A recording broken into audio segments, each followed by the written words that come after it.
Hello friends, the steps I'm about to show you come directly from the technicians who work at this well-known appliance repair shop. So don't worry, we're going to guide you through fixing this. When a customer brings in their Speed Queen washer showing DO, they usually walk in saying something like, "The washer won't start," and that's all that shows on the display. And this is where we start by clearing up something important. That code basically means the machine thinks the door is open, even if it looks completely closed to you. Now, many customers tell us things like, "I close it properly, but it still won't do anything." And that's more common than you'd think. What's really happening is that the washer isn't detecting the closure correctly, not necessarily that the door itself is bad. In other words, the issue is usually with how the machine is reading that closed signal.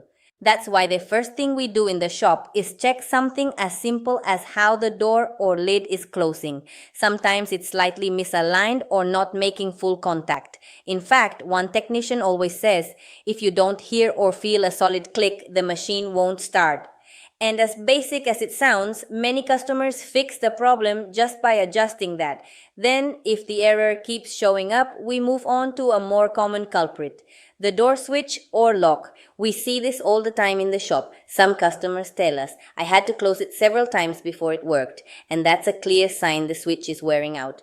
Over time, it stops sending a proper door closed signal. At the same time, we also run into cases where the issue isn't the switch itself, but the wiring or internal connectors. With use and vibration, some wires loosen or make poor contact. As one of our technicians explains, the part might be fine, but if the signal doesn't get through, the washer acts like the door is open.